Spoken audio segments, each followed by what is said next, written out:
Donc, je suis Étienne Gaillard, je suis professeur d'anesthésie-réanimation à l'hôpital Lariboisière, à la PHP, et je étais le coordinateur scientifique d'une étude de cohorte qui s'est appelée Frog ICU, qui portait sur le suivi après un séjour en réanimation des patients ayant survécu à leur séjour.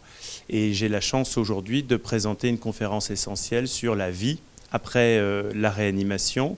Cette conférence, elle va permettre de faire le constat que près d'un patient sur deux qui a survécu à un séjour en réanimation présente ce qu'on appelle un syndrome post-réanimation, ou en anglais Post-Intensive Care Syndrome pour PICS, et que ce syndrome, il a beaucoup d'aspects différents.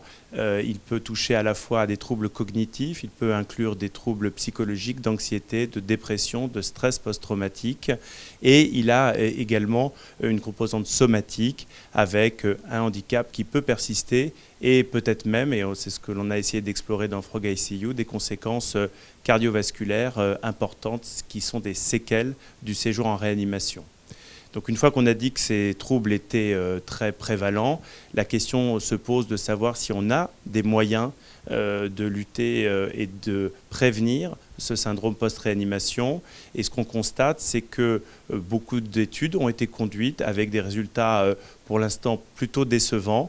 Ce qui est sûrement important, c'est de prévenir le délirium en réanimation, prévenir la perte musculaire en réanimation qui vont finalement limiter les conséquences chez les survivants de ce séjour.